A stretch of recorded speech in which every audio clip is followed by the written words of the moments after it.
Hello, everybody. Bill Thornton, SoCal Saber here. Thank you for stopping by. Well, I'm going to talk about the music again. It is Saturday. It was been a pretty interesting week music-wise with me. See, I got my shirt on from Playa del Carmen. I was down there last October for my stepdaughter's wedding, so I picked it up as a souvenir.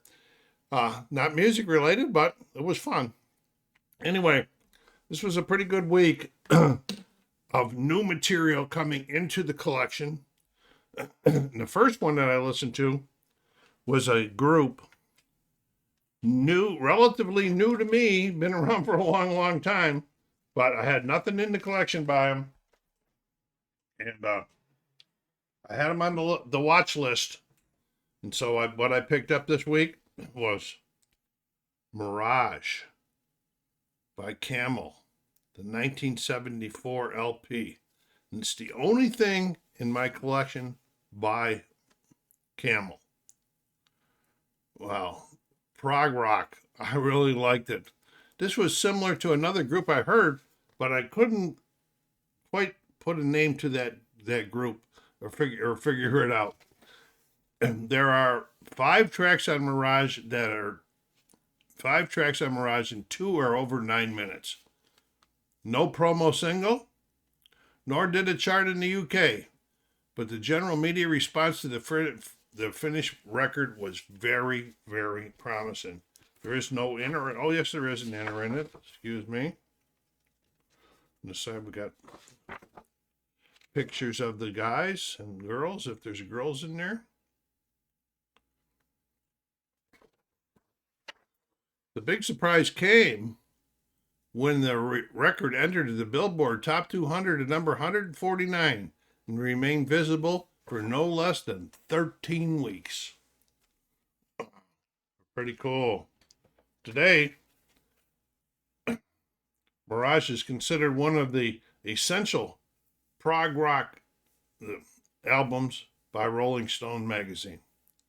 The album is 51 years old, so there was some light popping. Didn't surprise me. I give this a VG plus on the music this week, and VG plus and VG on the cover. Camel is now on my watch list for more items. Let's take a look at the record and the album. Don't remember where I got this. Oh, I did get this from, I bought this used from Wisecrack Records at my local record store in Oak Hills, California. I saw it in there and I went, oh my goodness, I've never seen Camel in any record stores. So I picked it up. It's in the collection, new to the collection, new to me. Great find. So next album I got this through pre-order from the In Groove in Phoenix. It was on pre-order. I wanted it because I've had it on my list for a long time, but I really haven't found any that were in very good shape. So this is a reissue of Crime of the Century by Supertramp. Originally released in 1974. I have 3 LPs and 2 CDs by Supertramp in the collection.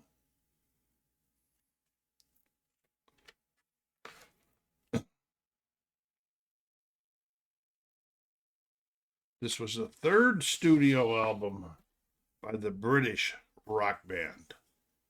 What do we got here? What am I looking at here? Okay, let's do it this way. See the lyrics? Is it lyrics or is it? Yeah, it is lyrics. Kind of tough to read. And over here, we just have a nice picture.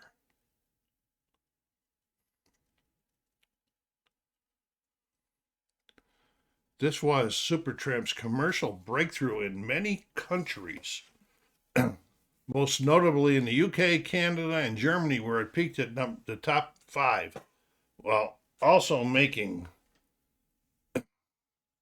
the top 20 in Australia and France.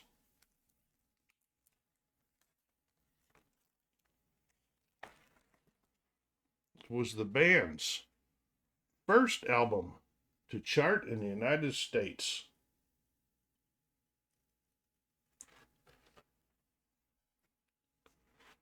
Reaching number 38 on the Billboard Top 200.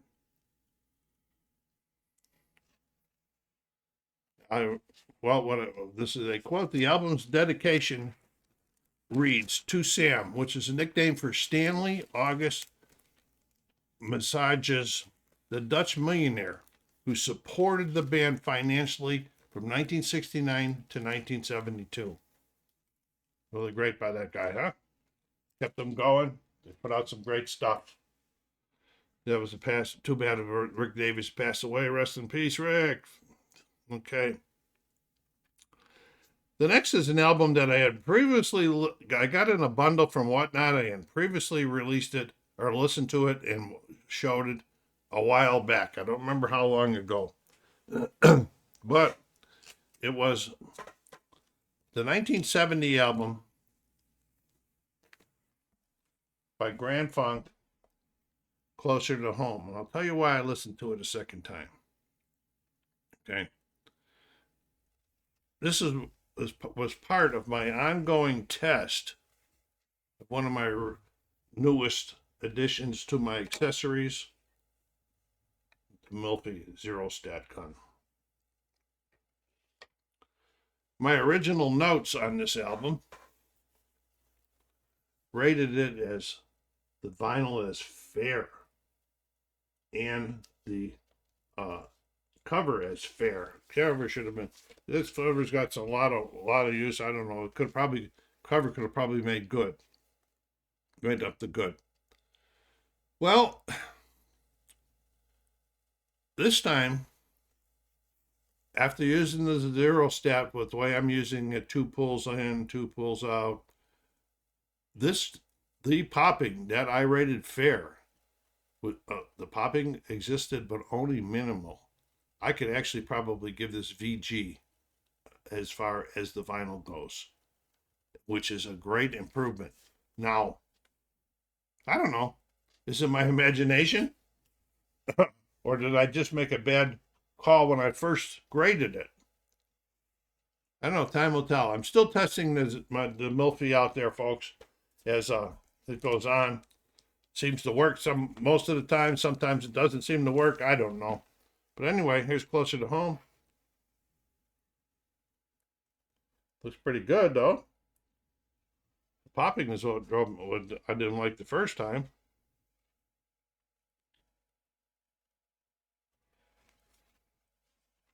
So because I did that, this will go back into, Crime of the Century had a little bit of popping that I didn't like for coming out, but the Milfy didn't take it away. So both Crime of the Century and this one here are going to go back through the spin clean in the next session that I hold. So that was really, really nice to find out. Now, I don't know, like I said, if that was my imagination, wishful thinking, or what the heck it was. But anyway, Closer to Home sounded a lot better this time. Next, we're gonna have another reissue. This is a 2025 or 2020 reissue of a 1980 album by Devo. Freedom of Choice on a limited edition vinyl, white vinyl. Still in the shrink, and being able to keep they're still getting protected in there this proper way, because but some of them I'm putting in keeping in the shrink to try to save those hype stickers.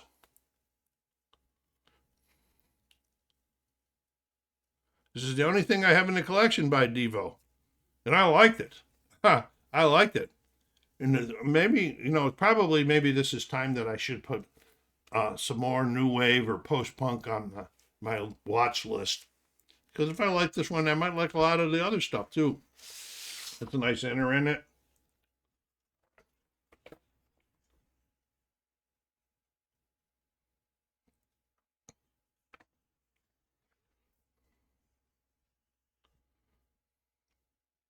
This was Devo's third studio album by the American New Wave band.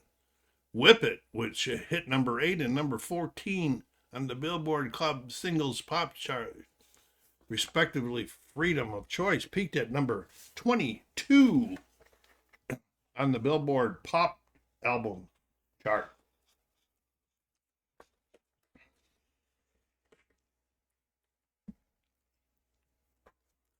Take a look at the white vinyl. Prior to this release, the label, who is this? Warner Records, threatened Devo that they would terminate their contract if a chart success was not produced. Freedom of Choice saved that contract. And it's in my collection now. Nice addition. I've added some nice stuff to the collection. Crime of the Century this week. This one here, the very first one that I talked about today, Camel, Mirage, added to the collection. Nice stuff for my collection. And you know, Devo is still touring. They're going to tour with in late 2025 with the B-52s. That might not be a bad, that'd be one to look out for and check into.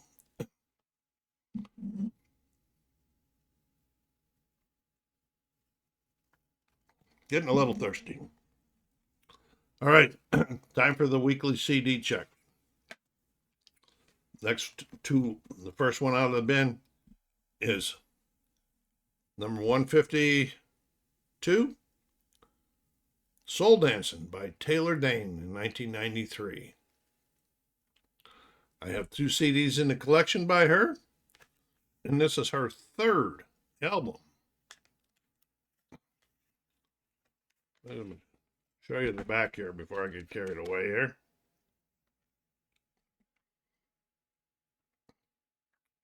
The album peaked at number 51 on the Billboard 200. Critics gave this album super reviews. I wouldn't have got a super review from me, personally. I don't know why I bought it. I have another CD in the collection from her that was released in 1993, years before. There was probably something on there that I really liked, and that's what led me to this one. There's a fold-out little poster shot of Taylor. And then this opens up like this.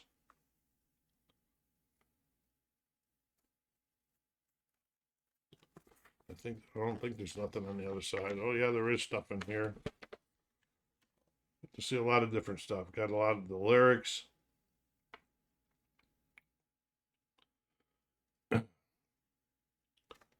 So I conclude that my purchase probably aided it getting up, helped it get up into the charts some more. But as far as whether I liked it or not, you know, it was okay. But I can only give it a G+ this week. And you guys know I like soul and I like disco and boogie. This one just didn't hit the spot for me. But who knows? Maybe I'll listen to it in 10 more years. I might like it again. That is Soul Dancing by Taylor Dayne, 1993. Let's see, I got it all put together backwards again. All right, we'll fix it later. Okay, next. There's another 1993 album by Brian Ferry. No, Brian Adams. What was that? My mind went blank on me right there, folks. Okay. It's 1993. It's called So Far, So Good. It's pretty much a compilation of his hits up until this point in time. And it's a pretty good album. Got a lot of good stuff on it. I have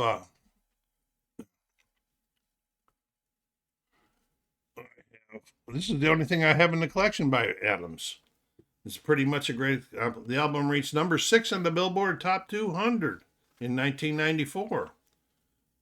Only was number 1 in the United Kingdom and the United Kingdom and other countries. Can't even read my own notes. How do you like that? Since I liked him, but this is the only thing I have. I must have said, well, I got most of the big hits that I liked on here. No use looking for anything else. And that's kind of strange considering he has 16 studio albums and is still touring. Another guy to watch out for, look for. This album is pretty good, so I'm going to go VG Plus on it this week. A pretty good album. Lots of hits.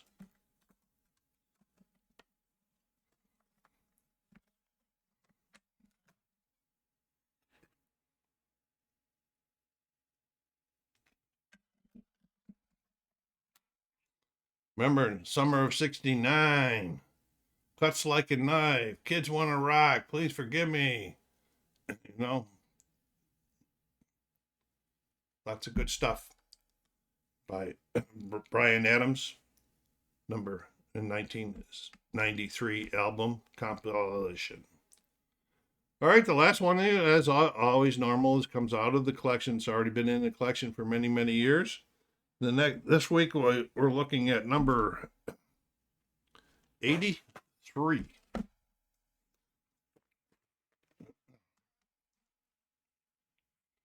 And it is the 1978 album by Dr. Hook. Up until 1975, they were called Dr. Hook and the Medicine Show. In 75, they changed their mind. I have 5 LPs in the collection by Dr. Hook, and one variation or the other. And there's the back and the tracks. They were only doing fair until 1975 when they signed with Capitol. And then things started to brighten up. Some of the hits started to come along then. In that, but on this one here, what have we got going here? Sharing the Night Together, and When You're in Love with a Beautiful Woman. I can relate to the lyrics in that one. And The Sweetest of All. A lot of good stuff on this album. I always liked Dr. Hook with his albums, I think, because I related to the lyrics. Maybe too much. Maybe there was a problem with my life and not the music, and not that the music was great. Pleasure Pain was Dr. Hook's first gold album in the United States. Like I said, I've always liked him.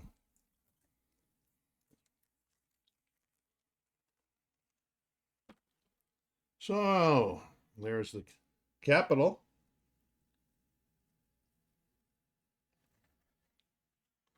Yeah, the first one they released on Capitol was a big hit too, a little bit more.